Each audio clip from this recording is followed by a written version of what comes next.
एक दफा का जिक्र है। एक छोटे से गांव में एक सोनार रहता था जिसका नाम चौधरी पतलो था। उसका सोने का कारोबार था। चौधरी पतलो के पास बहुत ज्यादा माल और दौलत थी। ये इस गांव का सरपंच भी था। सारे गांव वाले इसकी बात मानते थे और ये पूरे गांव वालों का ख्याल भी रखता था और खास तौर पर यह गरीबों का बहुत ही ज्यादा ख्याल रखता था क्योंकि ये बहुत ही दयालु दिल था। एक दिन इसका शिकार खेलने का मन किया। चौधरी पतलो ने अपने सिपाहियों को साथ लिया और शिकार खेलने के लिए जंगल की तरफ रवाना हो गया।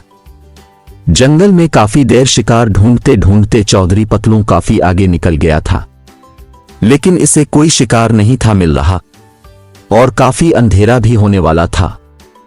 सिपाहियों ने चौधरी पतलो को कहा, चौधरी साहब चलो वापस चलते हैं, टाइम बहुत हो गया। रास्ते में चौधरी पतलो को एक आदमी नजर आया जो लकड़ियां काट रहा था।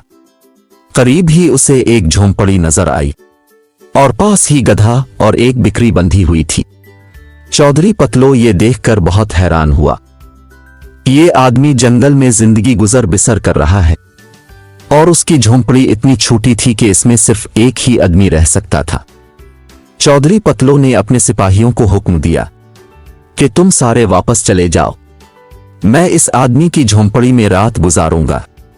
ये सुनकर सिपाही बहुत हैरान हो गए। सिपाहियों ने चौधरी साहब को कहा, चौधरी साहब ये झोंपड़ी बहुत छोटी है, इसमें मुश्किल से एक आदमी ही रह सकता है। आप हमारे साथ गांव वापस चले और अपने घर में ही जाकर रात गुजारे। मगर चौधरी पतलो अपनी बात पर कायम रहा और कहा, नहीं, मैं यहां पर ही रात गुजारूंगा।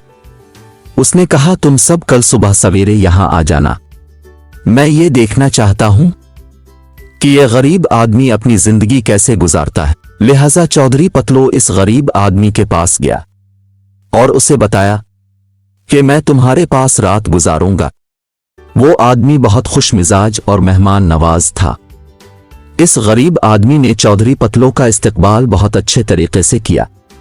वो उसे अपनी झोंपड़ी में ले गया, उसे गर्म दूध का प्याला पेश किया जो उसकी अपनी पालतू बिक्री का था। खाने में चौधरी पतलो को एक सूखी रोटी के साथ प्याज काट कर दिया जो चौधरी पतलो ने बड़ी मुश्किल से किसी न किसी तरह खा ही ली। फिर इसने चौधरी पतलो के लिए सोने का इंतजाम किया। चूंकि झोंपड़ी में सिर्फ एक बिस्तर था, इसलिए वो गरीब आदमी खुद बाहर घास पर अपने गधे के करीब सो गया और चौधरी पतलो को बिस्तर पर लिटा दिया। पूरी रात चौधरी पतलो को नींद नहीं आई क्योंकि वो अपने घर में नर्म बिस्तरों पर सोने का आदी था। आखिरकार रात बहुत मुश्किल से गुजरी। सुबह चौधरी पतलो ने इस आदमी से पूछा, आखिर तुम गांव में क्यों नहीं रहते?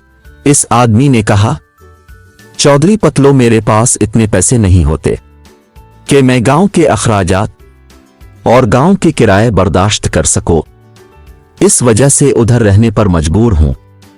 चौधरी पतलो को यह सुनकर बहुत दुख हुआ।